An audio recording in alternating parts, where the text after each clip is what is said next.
നമ്മളങ്ങനെ ബ്ലോക്ക് 3യിലേക്ക് എത്തിയിരിക്കുകയാണ്. Performance and compensation management. അപ്പോൾ പേര് പറയുന്ന പോലെ തന്നെ 2 കാര്യങ്ങളാണ് നമ്മൾ മെയിനായിട്ട് നോക്കുന്നത്. നമ്മൾ ഒരാളെ സെലക്ട് ചെയ്ത് കഴിഞ്ഞപ്പോൾ ഹ്യൂമൻ റിസോഴ്സ് മാനേജ്മെൻറ്റിൻ്റെ ടുവേഴ്സ് ദി എൻഡിലേക്ക് എത്തി നമുക്ക് പറയാം. കാര്യം നമുക്ക് വാക്കൻസികൾ കണ്ടെത്തി, നമ്മൾ റിക്രൂട്ട്മെൻറ്റ് ചെയ്തു, അതിലേക്ക് ആളെ സെലക്ട് ചെയ്തു. ഇനി ഇവരെ പെർഫോമൻസ് ഇവാലുവേറ്റ് ചെയ്ത് ഇവർക്ക് വേണ്ട കോമ്പൻസേഷൻ കൊടുക്കുക എന്നുള്ളതാണ് അവസാനത്തെ 2 പണികൾ ഹ്യൂമൻ റിസോഴ്സ് മാനേജ്മെൻറ്റ് അല്ലേ. അപ്പോൾ ആ ഒരു പരിപാടി എന്താണെന്നുള്ളതാണ് ഇവിടെ പറയുന്നത്. പെർഫോമൻസ് അപ്രൈസൽ എങ്ങനെയൊക്കെ ചെയ്യണം, career development, training and development, compensation and reward management നോക്കാം. പെർഫോമൻസ് അപ്രൈസലിനെ കുറിച്ച് പറഞ്ഞാൽ എന്താണ് പെർഫോമൻസ്? അവരുടെ പ്രൊഡക്ടിവിറ്റി തന്നെ ആയിരിക്കണം പെർഫോമൻസ് കൊണ്ട് ഉദ്ദേശിക്കുന്നത് അല്ലേ. അല്ലാതെ ബാക്കിയൊന്നും നമുക്ക് എന്ത് ചെയ്യാൻ പറ്റത്തില്ല, പിന്നെ പറയാൻ പറ്റില്ല. ഒരു ക്വാളിറ്റി ഇപ്പോൾ ഒരുത്തൻ നമ്മളെ കാണുമ്പോൾ നല്ലപോലെ പെരുമാറുന്നു. ഒരു സെയിൽസിന് നമ്മളൊരാളെ പിടിച്ച് നിർത്തി, ഓക്കെ, ഒരു വലിയൊരു കടയ്ക്കകത്ത് 4 പ്രൊഡക്റ്റ് 4 കോർണറിലുണ്ട്. നമ്മളിവിടെ ഒരു 4 ആൾക്കാരെ സെയിൽസിന് നിർത്തി. നമ്മൾ പെട്ടെന്ന് ഒരു ദിവസം നമ്മൾ കയറി നോക്കിയപ്പോൾ ഇവൻ നമ്മളടുത്ത് നല്ലപോലെ പെരുമാറി, ഇവൻ മോശമായിട്ട് പെരുമാറി എന്നൊക്കെ പറഞ്ഞിട്ട് അവൻ നല്ല എംപ്ലോയാണ്, ഇവൻ നല്ല എംപ്ലോയി ആണെന്ന് നമുക്ക് എന്ത് ചെയ്യാൻ പറ്റത്തില്ല, ഒരു ഫൈനലൈസിങ്ങിലേക്ക് വരാൻ പറ്റത്തില്ല. അപ്പോൾ നമുക്ക് എന്ത് വേണം? 4 ഡിഫറൻറ്റ് പ്രൊഡക്റ്റിലെ ഞാൻ കൊടുത്തേക്കുന്നത്. ഇതിൽ ആരാണോ ഏറ്റവും നല്ല സെയിൽ നടത്തുന്നത് അവൻ തന്നെയാണ് നമ്മൾ സംബന്ധിച്ചിടത്തോളം ഏറ്റവും മികച്ച എംപ്ലോയി. സ്വഭാവം മോശമായിരിക്കാം, ഒരു പക്ഷേ അവന് നമുക്ക് ഇറിറ്റേറ്റിംഗ് ആയിട്ടൊക്കെ തോന്നിയിരിക്കാം, പക്ഷേ പ്രൊഡക്ടിവിറ്റിയിലായിരിക്കും എപ്പോഴും എന്ത് നമ്മൾ പറയുന്നത്, ഒരാളുടെ മികവ് നമ്മൾ നോക്കുന്നത്. ഓക്കെ, അപ്പോൾ അതുകൊണ്ട് തന്നെ പ്രൊഡക്ടിവിറ്റി ആയിരിക്കും അവിടുത്തെ ഒരു അടിസ്ഥാനം എന്ന് പറയുന്നത്. അപ്രൈസൽ എന്ന് പറയുന്നതാണ് ജഡ്ജ്മെൻറ്റ് ചെയ്യുക, അയാളുടെ ആ പറഞ്ഞ സംഭവം പെർഫോമൻസിനെ എന്ത് ചെയ്യുക, നമുക്ക് ഒന്ന് വിലയിരുത്തി അയാൾക്ക് വേണ്ടത് എന്താണെന്നുള്ളത് നമ്മളവിടെ തീരുമാനിക്കും. ഗോൾസ് ഓഫ് പെർഫോമൻസ് അപ്രൈസൽ എന്തിനു വേണ്ടിയിട്ടാണ് ചെയ്യുന്നതെന്നുള്ളത്, objectives to review past performance, to assess training needs. ഒരു വലിയ ഇമ്പോർട്ടൻറ്റ് പോയിൻ്റാണ്. കാര്യം അപ്രൈസൽ ചെയ്താൽ ഇയാൾക്കൊരു ട്രെയിനിങ്ങിൻ്റെ ആവശ്യമുണ്ടോ ഇല്ലയോ എന്നുള്ളതൊക്കെ നമുക്ക് അറിയാൻ പറ്റത്തുള്ളൂ. To audit the skill within an organisation. അപ്പോൾ നമുക്ക് എന്ത് ചെയ്യാൻ പറ്റും, ഒരു അപ്രൈസൽ നടത്തുമ്പോൾ വേണ്ടത്ര സ്കില്ലുകളുണ്ടോ, അല്ലെങ്കിൽ അധികം സ്കില്ലുള്ള ആൾക്കാർ ഇവിടെ ഉണ്ടോ എന്നൊക്കെ നമുക്ക് തിരിച്ചറിയാൻ പറ്റും. പിന്നെ ഇവരുടെ അപ്രൈസൽ അനുസരിച്ചാണ് നമ്മൾ എന്ത് ചെയ്യുന്നത്, ടാർഗറ്റ് സെറ്റ് ചെയ്യുന്നത്. ഒരു മനുഷ്യനെ കൊണ്ട് അച്ചീവ് ചെയ്യാൻ പറ്റാത്ത ടാർഗറ്റാണ് നമ്മൾ വച്ചിട്ടുള്ളതെങ്കിൽ നമ്മൾ ടാർഗറ്റ് മാറ്റണം. ഓക്കെ, ഇപ്പോൾ ഒരാളെ കൊണ്ട് അച്ചീവ് ചെയ്യാൻ പറ്റി, ബാക്കി ആരെ കൊണ്ട് പറ്റിയില്ലെങ്കിൽ പോലും നമുക്ക് എന്ത് പറയാം, ഓക്കെ, ബാക്കിയുള്ളവർ ശ്രമിക്കാത്തതുകൊണ്ടായിരിക്കും ആ ടാർഗറ്റിലെത്താൻ പറ്റാത്തതെന്ന് വിചാരിക്കുക. എന്നാൽ ആരെ കൊണ്ടും ആ ടാർഗറ്റിലെത്താൻ പറ്റുന്നില്ലെങ്കിൽ ആ ടാർഗറ്റ് വളരെ ഉയരമായിരിക്കാം, മനസ്സിലായില്ലേ, ആ അച്ചീവ് ചെയ്യാൻ പറ്റാത്തൊരു രീതിയിലായിരിക്കാം. അത് മാറ്റണമെങ്കിൽ നമ്മൾ ഇവരുടെ പെർഫോമൻസ് അപ്രൈസൽ ചെയ്താലേ പറ്റത്തുള്ളൂ. അപ്പോൾ ഇതൊക്കെയാണ് നീഡ്സ് എന്ന് പറയുന്നത്. ഇനി പറയുന്നത് പെർഫോമൻസ് അപ്രൈസലിൻ്റെ പ്രോസസ്സ് എന്താണ്, എന്തൊക്കെ അതിനകത്ത് ഇൻക്ലൂഡ് ചെയ്യും. ഈ ഒരു ഇമേജ് മനസ്സിൽ ഓർമ്മ ഉണ്ടാവട്ടെ. ഇത് തന്നെയാണ് സാധനം, ഒരു എല്ലായിടത്തും പറയുന്ന പരിപാടി തന്നെയാണ്. ആദ്യം നമ്മൾ സ്റ്റാൻഡേർഡ് സെറ്റ് ചെയ്യുന്നു. ഓക്കെ, ഞാനൊരു എംപ്ലോയിനെ 1 മാസത്തേക്ക് ജോലിക്ക് വെച്ചു, അയാൾ ഇന്നതൊക്കെ ചെയ്യുമെന്ന് ഞാൻ എന്ത് ചെയ്യുന്നു, അവർ എക്സ്പെക്റ്റ് ചെയ്യുന്ന ഒരു സ്റ്റാൻഡേർഡായിട്ട് ഞാൻ കരുതുന്നു. എന്നിട്ട് നമ്മൾ എന്ത് നോക്കും, ആക്ച്വലി എന്താണ് അവിടെ നടന്നത് അത് നോക്കും. എന്നിട്ടോ കമ്മ്യൂണിക്കേറ്റ്, അത് കുഴപ്പമില്ല. എന്നിട്ട് നമ്മൾ കമ്പാരിസൺ നടത്തും, നമ്മൾ പ്രതീക്ഷിച്ചതും പിന്നെ ആക്ച്വലും തമ്മിൽ, എക്സ്പെക്റ്റഡ് ആക്ച്വലിൻ്റെ തമ്മിലുള്ള കമ്പാരിസൺ നടത്തും. അപ്പോൾ ഈ പറഞ്ഞ പോലെ ആരെക്കൊണ്ടും ആ എക്സ്പെക്റ്റിലേക്ക് എത്താൻ പറ്റിയില്ലെങ്കിൽ നമ്മൾ വെച്ച ടാർഗറ്റ് മോശമാണെന്ന് പറഞ്ഞ് ടാർഗറ്റ് മാറ്റും. ഇല്ല, കുറച്ച് പേരെ കൊണ്ട് പറ്റി, കുറച്ച് പേരെ കൊണ്ട് പറ്റിയില്ല എന്നുണ്ടെങ്കിൽ നമ്മൾ എന്ത് ചെയ്യും, ആ പറ്റിയ ആൾക്കാരെ എന്ത് ചെയ്യും, അവർക്ക് വേണ്ട കോമ്പൻസേഷൻ കൊടുത്ത് മോട്ടിവേറ്റ് ചെയ്യും. പറ്റാതെ പോയ ആൾക്കാരെ എന്ത് ചെയ്യണം എന്ന് തീരുമാനിക്കും. ഒരു പക്ഷേ അവരെ ജോലിയിൽ നിന്ന് പിരിച്ചുവിടാനായിരിക്കാം, ഇല്ലെങ്കിൽ അവർക്ക് വേണ്ട ട്രെയിനിങ് കൊടുക്കാനായിരിക്കാം, ഇല്ലെങ്കിൽ എന്തെങ്കിലും ഒരു പണിഷ്മെൻറ്റ് മൂവ്മെൻറ്റ് കൊടുക്കാനായിരിക്കും, whatever it may be. Okay, അപ്പോൾ അതാണ് എന്തെന്ന് പറയുന്നത് ഒരു പെർഫോമൻസ് അപ്രൈസലിൻ്റെ പ്രോസസ്സ് എന്ന് പറയുന്നത്. ഇതിലുള്ള സ്റ്റെപ്സ് ഒന്ന് വിശദീകരിച്ച് പറയുകയാണ്. എന്താണ് ബെനിഫിറ്റ്, ഇതൊക്കെ നമുക്ക് കൈനിട്ട് എഴുതാനുള്ളത്, ഞാൻ ഒന്നും വായിക്കാൻ നിൽക്കുന്നില്ല. ഓർഗനൈസേഷൻ എന്താണ് ബെനിഫിറ്റ്, അപ്രൈസ് ചെയ്യുന്ന ആൾക്ക് എന്താണ് ബെനിഫിറ്റ്, അപ്രൈസ് ചെയ്ത ആൾക്ക് എന്താ ബെനിഫിറ്റ് എന്ന് എനിക്കറിയത്തില്ല. അപ്രൈസ് ചെയ്യപ്പെട്ട ആൾക്ക് നല്ലതാണ്, ഈ പറഞ്ഞ പോലെ മോട്ടിവേഷൻ കിട്ടുന്നു, അയാളുടെ വർക്ക് നല്ലതായിരുന്നു എന്ന് ആരെങ്കിലും പറയുമ്പോൾ ഉള്ളൊരു സാറ്റിസ്ഫാക്ഷൻ, അങ്ങനത്തെ കുറേ സാധനങ്ങളൊക്കെ കിട്ടും. എന്തൊക്കെ മെത്തേഡ് ഉണ്ടെന്നാണ് പെർഫോമൻസ് അപ്രൈസൽ ചെയ്യാൻ, എന്തൊക്കെ മെത്തേഡ് ഉണ്ടെന്നാണ്. First one is critical incident method, പിന്നെ ചെക്ക് ലിസ്റ്റ്, ഗ്രാഫിക് റേറ്റിംഗ്, സാധാരണ സാധനങ്ങളൊക്കെയാണ് പറയുന്നത്. ക്രിട്ടിക്കൽ ഇൻസിഡൻറ്റ് മെത്തേഡ് പറയുന്നത് എന്താണെന്ന് വെച്ചാൽ ചില ആക്ടിവിറ്റീസ് നമ്മൾ എന്ത് ചെയ്യും, പ്രതീക്ഷിക്കും ഒരു എംപ്ലോയിയിൽ നിന്ന്. അതായത് ഒരാൾ ജോലി മര്യാദയ്ക്ക് ചെയ്യുന്നുണ്ടെങ്കിൽ ഇന്ന സാധനങ്ങൾ അവിടെ സംഭവിച്ചിട്ടുണ്ടാവും. ഈ ഹൗസ് കീപ്പിംഗ്, ഇപ്പോൾ ഞാൻ ഈ ഒരു ഹോട്ടൽ മാനേജ്മെൻറ്റ് ഫീൽഡിൽ നിൽക്കുന്നുണ്ട്, എനിക്കതൊക്കെ വരുന്നുള്ളൂ. ഹൗസ് കീപ്പിംഗ് ചെയ്യുന്നുണ്ട്. അപ്പോൾ ഒരാൾ ഹൗസ് കീപ്പിങ്ങിനെ നമ്മൾ പിടിച്ചേൽപ്പിച്ചു. അപ്പോൾ ഇവർ ചെയ്ത ഹൗസ് കീപ്പിംഗ് എഫക്റ്റീവ് ആണോ എന്ന് അറിയാൻ വേണ്ടിയിട്ട് ഈ മൊത്തം ഓടി നടന്നോന്ന് ഇവർ നോക്കത്തില്ല. ഈ ചെക്ക് ചെയ്യാൻ വരുന്ന ആൾക്കാരുണ്ട്, അപ്രൈസലിന് വേണ്ടി വരുന്ന ആൾക്കാർ മൊത്തം ഓടി നടന്ന് നോക്കത്തില്ല. അവരെന്ത് ചെയ്യുന്ന അറിയാവോ, ഒരു ടേബിൾ നോക്കിയിട്ട് ആ ടേബിളിൻ്റെ അടിയിൽ ആരും ശ്രദ്ധിക്കാത്തൊരു ഭാഗം കാണും. ആ ഭാഗത്ത് പൊടി കിടക്കുന്നുണ്ടോ എന്ന് നോക്കും. അല്ലാതെ ഈ മൊത്തം വൃത്തിയാക്കിയൊന്നും ആരും നോക്കത്തില്ല. ഇല്ലെങ്കിൽ ഒരു ഫ്ലവർ വേസ് ഇരിക്കുന്നു, ഈ ഫ്ലവർ വേസ് പൊക്കിയിട്ട് അതിൻ്റെ താഴെ ക്ലീൻ ചെയ്തിട്ടുണ്ടോ എന്ന് നോക്കും. അങ്ങനെ എല്ലാ ജോലിക്കും എന്ത് കാണും, ഇതേപോലെ ഒരു ക്രിട്ടിക്കൽ ഏരിയ കാണും. ഈ ക്രിട്ടിക്കൽ ഏരിയ അവർ ടച്ച് ചെയ്തിട്ടുണ്ടെങ്കിൽ അതിനർത്ഥം എന്താ, ഇവർ ജോലി നല്ലപോലെ ചെയ്തിട്ടുണ്ടോ. അപ്പോൾ ആ ക്രിട്ടിക്കൽ ഏരിയ മാത്രം ഒന്ന് നോക്കി പോകുന്ന ഒരു പരിപാടിയാണ് ക്രിട്ടിക്കൽ ഇൻസിഡൻറ്റ് മെത്തേഡ് എന്ന് പറയുന്നത്. അപ്പോൾ കാര്യമൊക്കെയാണ് വിശ്വസിക്കുന്നു. അവർക്ക് എളുപ്പമാണ്, സൂപ്പർവൈസേഴ്സിന് ആ രീതിക്ക് പോകും. രണ്ടാമത്തെ മെത്തേഡ് ഒരു ചെക്ക് ലിസ്റ്റ് ഉണ്ടാക്കി വെച്ചിട്ട് നോക്കും, ഇയാൾ ഇന്ന കാര്യം ചെയ്തിട്ടുണ്ടോ, യെസ്, ഇന്ന കാര്യം ചെയ്തിട്ടില്ലേ, നോ, അങ്ങനെ ഇട്ട് പോകും. അതാണ് ചെക്ക് ലിസ്റ്റ് മെത്തേഡ്. പിന്നെ ഗ്രാഫിക് റേറ്റിംഗ് സ്കെയിൽ എന്ന് പറഞ്ഞാൽ നമ്മളതിൽ എന്ത് കാണും, ഈ അപ്രൈസൽ ചെയ്യുന്ന ആളുടെ കയ്യിൽ ഒരു സ്കെയിൽ കാണും. സ്കെയിൽ മീൻസ് അയാളുടെ കയ്യിൽ പ്രീ ഡിറ്റർമിൻഡ് ആയിട്ടുള്ളൊരു സംഭവം നിങ്ങൾ പലരിടത്ത് കണ്ടിട്ടുണ്ടാവും.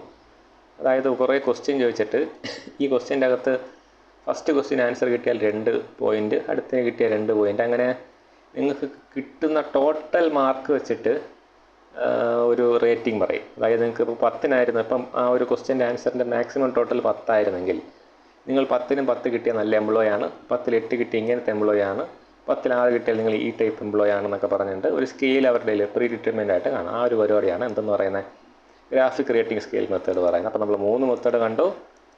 ഇതായിരുന്നു critical incident method, check list, graphics rating scale, പിന്നെ ഫോഴ്സ്ഡ് ചോയ്സ് മെത്തേഡ്. ഇവിടെ എന്ത് ചെയ്യുന്നറിയാം, ഒരു ചെക്ക് ലിസ്റ്റ് തന്നെയാണ്, പകരം എന്ത് ചെയ്യും, നമ്മൾ വെറുതെ യെസ് ഓർ നോ നമ്മൾ ടിക്ക് ചെയ്ത് പോലെ അവരുടെ അടുത്ത് ആൻസർ ചെയ്യാൻ പറയും.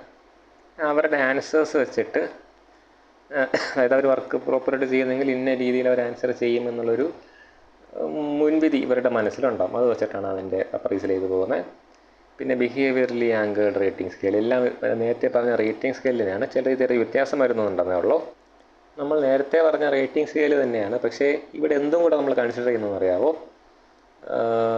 വെറുതെ നമ്മൾ ഒരു ചോദ്യത്തിന് ഉത്തരം പറഞ്ഞു പോവാതെ എന്താ നോക്കുന്നത്, ഇന്നൊരു സിറ്റുവേഷനിൽ നീ യെസ് പറയോ നോ പറയോ, അല്ലെങ്കിൽ ഇന്ന സിറ്റുവേഷനിൽ നീ എന്ത് പ്രവർത്തിക്കും, സിറ്റുവേഷനായിട്ട്. അപ്പോൾ ഓരോ സിറ്റുവേഷനിൽ അവരുടെ ബിഹേവിയർ അനുസരിച്ചിട്ടാണ് എന്ത് ചെയ്യുന്നത്, ഈ റേറ്റിംഗ് സ്കെയിലിൽ അവർ അളക്കുന്നത്. അപ്പോൾ ഈ ഇന്ന ഒരു സിറ്റുവേഷനിൽ നിങ്ങൾ എന്ത് ഉത്തരം പറയും, ഓക്കെ, അപ്പോൾ നിങ്ങൾക്ക് 2 മാർക്ക് കിട്ടി.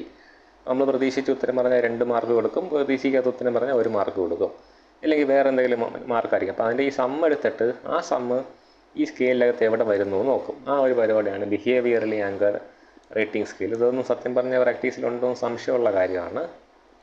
പിന്നെ ഉള്ളത് 6, 7, 8, 9, 10 എണ്ണമെങ്കിലും കാണും അറ്റ്ലീസ്റ്റ്.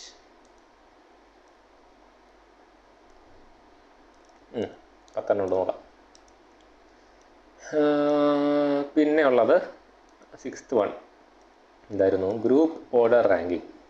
ഗ്രൂപ്പ് ഓർഡർ റാങ്കിങ് എന്ന് പറയുന്നത്, നമ്മൾ ഈ പരീക്ഷയ്ക്ക് റാങ്ക് വാങ്ങുന്ന പോലെ എംപ്ലോയീസിന് എന്ത് ചെയ്യും, നമ്മൾ ഒരു റാങ്കിങ് കൊടുക്കും. ഓക്കെ, ഇപ്പോൾ മേജർ 5% ആൾക്കാരെ സെലക്ട് ചെയ്യാൻ പറയും, ഇവിടെ പറഞ്ഞ എക്സാമ്പിൾ പറഞ്ഞിട്ടുണ്ട്. അല്ലെങ്കിൽ ഒരു 15% ആൾക്കാരെ സെലക്ട് ചെയ്യാൻ പറയും, ഇപ്പം ഏറ്റവും നന്നായിട്ട് ജോലി ചെയ്യുന്നത്. അപ്പോൾ നമുക്ക് എന്ത് ചെയ്യും, ഈ അപ്രൈസറിൻ്റെ ജോലി എന്ന് പറയുന്നത് അവരുടെ പല ഇതും നോക്കിയിട്ട് എന്ത് ചെയ്യുക, ഈ പറഞ്ഞ പോലെ അവരുടെ ടോപ്പിൽ ആൾക്കാരെ സെലക്ട് ചെയ്യുക എന്നുള്ളതാണ്. അപ്പം ബെസ്റ്റിനെ കണ്ടെത്തുക എന്നുള്ളൊരു പരിപാടിയാണ് അവിടെ. പിന്നെ ഇൻഡിവിജ്വൽ റാങ്കിങ് സാധാരണ അറിയാമെന്നുള്ള റാങ്കിങ് ആണ്, നമ്മൾ എംപ്ലോയീസിന് എന്ത് ചെയ്യുക, റാങ്ക് ചെയ്യുന്നു. പക്ഷേ ഇതൊരു അപ്രൈസൽ മെത്തേഡാണോ എന്നുള്ളത് എനിക്കൊരു സംശയമുണ്ട്. കാര്യം അപ്രൈസൽ ചെയ്തതിന് ശേഷമാണ് നമുക്ക് റാങ്കിങ് ചെയ്യാൻ പറ്റുന്നത്. പിന്നെ പറയുന്നു പെയ്ഡ് കമ്പാരിസൺ. പെയ്ഡ് കമ്പാരിസൺ എന്ന് പറയുന്നത്, നമ്മൾ കമ്പാരിസൺ നടത്തുന്നത് പേഴ്സ് എടുത്തിട്ടാണ്. അതായത് ഇപ്പോൾ ഞാനൊരു എംപ്ലോയി എടുത്തു, അയാളും അതേ ജോലി ചെയ്യുന്ന മറ്റൊരാളെ കൂടെ കമ്പയർ ചെയ്തിട്ട് ഹൂ ഈസ് ദ ബെസ്റ്റ് എന്ന് നോക്കും. ഓക്കെ, ഇതിൻ്റെ അകത്ത് ഇവൻ തന്നെ വരുന്നു. ഇവനെ അടുത്ത ആളെ നോക്കും, രണ്ടാമത്തെ ആളെ ഞാൻ എടുത്ത് നോക്കും, ഓക്കെ അതിൽ ഇവനാണ് ബെസ്റ്റ്. പിന്നെ ഞാൻ മൂന്നാമത്തെ ആളെടുത്ത് നോക്കി, അപ്പോൾ വീണ്ടും പെയർ നോക്കിയപ്പോൾ ഇവനാണ് ബെസ്റ്റ്. അപ്പോൾ അങ്ങനെ ഞാൻ എൻ്റെ ഓരോ എംപ്ലോയിനെ പെയർ ചെയ്ത് നോക്കിയാൽ ആരായിരിക്കും മറ്റവനേക്കാൾ മികച്ചവനെന്ന് ഞാനൊന്ന് ഇവാലുവേറ്റ് ചെയ്യുന്ന പ്രോസസ്സാണ് പെയ്ഡ് കമ്പാരിസൺ എന്ന് പറയുന്നത്. പിന്നെ മാനേജ്മെൻറ്റ് ബൈ ഒബ്ജക്റ്റീവ്സ് ഉണ്ട്. മാനേജ്മെൻറ്റ് ഒബ്ജക്റ്റീവ്സിൻ്റെ പ്രത്യേകത എന്ന് പറയുന്നത്, ഒരു ഇമ്പോർട്ടൻറ്റ് ടോപ്പിക്കാണ് മാനേജ്മെൻറ്റ് ബൈ ഒബ്ജക്റ്റീവ്സ് എന്ന് പറയുന്നത്. ഓക്കെ, ഇതെന്ന് പറയുന്നത് എന്താണെന്ന് അറിയോ, നമുക്ക് ഓർഗനൈസേഷന് ഒരു വലിയൊരു ഒബ്ജക്റ്റീവ് കാണും. ഇവിടെ ഈ ഒബ്ജക്റ്റീവിനെ ഓരോരുത്തരുടെ ഒബ്ജക്റ്റീവായിട്ട് വീതിച്ച് കൊടുക്കും. നമുക്ക് ടാർഗറ്റ് കൊടുക്കുക എന്ന് വേണമെങ്കിൽ ഒരു അർത്ഥത്തിൽ പറയാം. മാനേജ്മെൻറ്റ് എന്തുകൊണ്ട് 1,00,000 രൂപയുടെ സെയിൽ അച്ചീവ് ചെയ്യുക എന്നൊരു ടാർഗറ്റ് ഉണ്ട്. ഇവരെന്ത് ചെയ്യും, ഓരോ യൂണിറ്റിനും, ഇപ്പം 5 യൂണിറ്റ് ഉണ്ടെങ്കിൽ ഓരോ യൂണിറ്റിനും നിങ്ങൾ 20,000 രൂപയുടെ സെയിൽ ക്രിയേറ്റ് ചെയ്യണമെന്ന് പറഞ്ഞിട്ട് വീതിച്ച് കൊടുക്കും. അപ്പോൾ ഇതാണ് മാനേജ്മെൻറ്റ് ബൈ ഒബ്ജക്റ്റീവ് എന്ന് പറയുന്ന കോൺസെപ്റ്റ്. നമ്മളൊരു സെൻട്രൽ ഒബ്ജക്റ്റീവിനെ പലരുടെ ഒബ്ജക്റ്റീവായിട്ട് ക്രിയേറ്റ് ചെയ്ത് കൊടുത്ത് നമ്മൾ എന്ത് ചെയ്യും, അതിനെ അച്ചീവ് ചെയ്തെടുക്കും. ഇതിൻ്റെ ഇതും ഒരു അപ്രൈസൽ മെത്തഡായിട്ട് വേണമെങ്കിൽ പറയാം. 10ാമത് പറഞ്ഞ 360 ഡിഗ്രി, അത് എന്താണ്, ഒറ്റ വാക്കിൽ പറഞ്ഞാൽ പേര് തന്നെ ഉണ്ട്. എല്ലാം ഒരു ഒറ്റ കാര്യം അല്ലെങ്കിൽ വർക്ക് ചെയ്യുന്ന മാത്രം നോക്കിയിട്ടോ അല്ലെങ്കിൽ വേറെ എന്തെങ്കിലും കാര്യം മാത്രം നോക്കിയിട്ടോ ആയിരിക്കത്തില്ല ഒരു എംപ്ലോയിനെ അപ്രൈസൽ ചെയ്യുന്നത്. അയാളുടെ എല്ലാ കാര്യവും, അയാളുടെ പെർഫോമൻസ് എങ്ങനെയാണ്, അയാൾ വെളിയിൽ പോയി എങ്ങനെയാണ്, അയാളുടെ പാസ്റ്റ് എന്താണ്, എല്ലാം നോക്കിയിട്ടായിരിക്കും എന്ത് ചെയ്യുന്നത്, അവിടെ അയാൾക്കൊരു അപ്രൈസൽ കൊടുക്കുന്നത്. ഇവിടെ ഒരു പ്രത്യേകത എന്ന് പറയുന്നത് ഫീഡ്ബാക്ക് കളക്ട് ചെയ്തുകൊണ്ടാണ് 360 ഡിഗ്രി അപ്രൈസലുകൾ പോകുന്നത്. ഓക്കെ, അപ്പോൾ ഇയാളുടെ ഈ പറഞ്ഞ എല്ലാ കാര്യങ്ങളും നോക്കുന്നത് എങ്ങനെയാണെന്ന് അറിയാമോ, ഇയാൾ ആരൊക്കെയായിട്ട് റിലേറ്റ് ചെയ്ത് കിടക്കുന്നോ അവരുടെ എല്ലായിടത്തും നമ്മൾ എന്ത് ചോദിക്കും, ഫീഡ്ബാക്കുകൾ ചോദിക്കും. അത് കളക്ട് ചെയ്തുകൊണ്ടാണ് നമ്മൾ എന്ത് ചെയ്യുന്നത്, അവിടെ അപ്രൈസൽ നടത്തുന്നത്. അപ്പോൾ അതിൻ്റെ ഫീച്ചേഴ്സ് പറയുന്നുണ്ട്. 360 ഡിഗ്രി അപ്രൈസൽ അത്യാവശ്യം ഇമ്പോർട്ടൻ്റ് ആയിട്ടുള്ളൊരു ടോപ്പിക്കാണ്. Improved feedback from many sources, team development, personal and organisation development, responsibility for career. Okay, എന്നിട്ട് എഴുതാനുള്ളതേ ഉള്ളൂ. അതിൻ്റെ ബെനിഫിറ്റ് ഇൻഡിവിജ്വലിന് എന്താണ്, ടീമിന് എന്താണ്, ഓർഗനൈസേഷൻ എന്താണ് പറയുന്നുണ്ട്. പിന്നെ പറയുന്നത് performance counselling, the main objective of performance employees. അതൊരു ഇമ്പോർട്ടൻ്റ് കാര്യമായിട്ട് എനിക്ക് തൽക്കാലം തോന്നുന്നില്ല. Moving out the next one, career path. Okay, problems in performance appraisal. അതും ഒരു ജനറൽ സംഭവമാണ്. പെർഫോമൻസ് അപ്രൈസൽ ചെയ്യുമ്പോൾ ഉണ്ടാവാൻ സാധ്യതയുള്ള പ്രശ്നങ്ങൾ എന്തൊക്കെയാണ്? അതിൻ്റെ ഒരു അടിസ്ഥാനപരമായ കാര്യം എന്ന് പറയുന്നത്, ഈ അപ്രൈസൽ ചെയ്യുന്നത് മനുഷ്യന്മാരാണ്. ഓക്കെ, നമ്മൾ അപ്രൈസൽ ചെയ്യാൻ പോകുന്നത് ആരെയാണ്? മനുഷ്യനെ തന്നെയാണ്. ആ ഒരു പ്രശ്നമുണ്ട്. ഈ മനുഷ്യനെന്ന് പറയുന്നത് സബ്ജക്റ്റീവായിട്ടുള്ളൊരു വല്ലാത്തൊരു സാധനമാണ്. ഇയാൾക്ക് ശരിയെന്ന് തോന്നുന്നത് ഇയാളുടെ ശരിയാവണമെന്ന് ഒരു നിർബന്ധവുമില്ല. ഇയാൾ പറയുന്നത് 99% കാര്യം ഇയാൾ അംഗീകരിച്ചാലും ഇയാൾ പറയണ 1% പോലും ഇയാൾ അംഗീകരിക്കണമെന്നില്ല. അങ്ങനെ പല മനുഷ്യരും പല രീതിക്കാണ് ചിന്തിക്കുന്നത്. ഓരോരുത്തരുടെ ശരിയും തെറ്റും അവരവരുടെ രീതിക്ക് മാറുന്നത് കൊണ്ടുള്ള പ്രശ്നങ്ങളാണ് ബേസിക്കലി പെർഫോമൻസ് അപ്രൈസലിൻ്റെ അകത്തുള്ളത്. നമുക്ക് നോക്കാം. ഇവിടെ ലീനിയൻസി എറർ എന്ന് പറയുന്നത് തന്നെയാണ്. എന്താണ്, ഓരോരുത്തരുടെയും എന്തെന്ന് പറയുന്നത് സ്റ്റാൻഡേർഡ്സ് എന്ന് പറയുന്നത് ഡിഫറെൻ്റ് ആയിരിക്കും. ഇയാൾ ഇന്നത് ചെയ്ത് കഴിഞ്ഞാൽ അയാൾ പെർഫെക്റ്റ് എംപ്ലോയി ആണെന്ന് പറയുമ്പോൾ മറ്റാൾ പറയും എനിക്ക് ഇത്രയും മതി എന്ന് പറയും. മനസ്സിലായല്ലേ? ഓരോരുത്തരും കാണുന്നത് പല രീതിയിലാണ്. അതിൻ്റേതായ കുഴപ്പങ്ങൾ അപ്രൈസലിനകത്തുണ്ടാകും. ഒരു ഉദാഹരണം പറയുകയാണെങ്കിൽ, നമ്മുടെ പേപ്പർ നോക്കുന്നത് ചിലർ എന്താണ് ഒരുപാട് പേപ്പർ എഴുതിയിട്ടുണ്ടെങ്കിൽ അവൻ ബുദ്ധിമാനാണെന്നും പറഞ്ഞ് മാർക്ക് വാരിയിട്ട് കൊടുക്കും. അല്ല, ചിലർ ഒരുപാട് എഴുതിയിരിക്കുന്നത് കാണുമ്പോഴേ മനസ്സിലാവും നമ്മൾ വെറുതെ പുകയ്ക്കാൻ വേണ്ടി എഴുതിയിരിക്കണം, അതിൻ്റെ ഒരു കാര്യമില്ല എന്ന് പറഞ്ഞ് മാർക്കിടാതെ പോകുന്നവരുണ്ട് അല്ലേ? അത് ടീച്ചർമാരിനെ പോലെ ഇരിക്കും നമുക്ക് മാർക്ക് കിട്ടുമല്ലേ എന്നുള്ളത്. ആ ടീച്ചറിൻ്റെ ഇഷ്ടം പോലെ ഇരിക്കും അല്ലേ, നമ്മളൊന്നും അറിയുന്നില്ല. അപ്പോൾ അതുപോലെയാണ് ഈ പറഞ്ഞ ലീനിയൻസി എറർ എന്ന് പറയുന്നത്. ഹാലോ എഫക്റ്റ് പറയുന്നതിന് വേറൊരു പേരും കൂടെ പറയും. എന്തായിരുന്നു ഞാൻ ഓർക്കുന്നില്ല. എക്സ്ട്രീമുകളെ വല്ലാതെ ആശ്രയിക്കുന്ന ഒരു പ്രശ്നമാണ്. എന്താണ്, നമുക്ക് ഒന്നുകിൽ ഒരാളെ ഭയങ്കരമായിട്ട് ഹൈ എന്ന്, പിന്നെ ചെറിയൊരു കാര്യമേ ഉള്ളതായിരിക്കും, നമ്മൾ അതുകൊണ്ട് മാത്രം അയാളെ മികച്ചൊരു എംപ്ലോയി എന്ന് അല്ലെങ്കിൽ വളരെ മോശം എംപ്ലോയി എന്ന് റേറ്റ് ചെയ്യുന്ന ഒരു സിസ്റ്റമാണ് ഹാലോ എഫക്റ്റ് എന്ന് പറയുന്നത്. സിമിലാരിറ്റി എറർ വരാം. ഓക്കെ, അതെന്ന് പറയുന്നത് നമ്മുടെ ഇവാലുവേറ്റ് ചെയ്യുന്ന ഒരാളുണ്ടല്ലോ, ഇവാലുവേറ്റ് ചെയ്യുന്ന ഒരാൾക്ക് ചില ഫീച്ചേഴ്സ് ഉണ്ടാവും. അപ്പോൾ അതാണ് ഞാൻ പറഞ്ഞ ഒറ്റ പകലിനെ പറഞ്ഞു നിർത്തി സാധനമാണ് ഇവർ വീതിച്ച് പറയുന്നത്.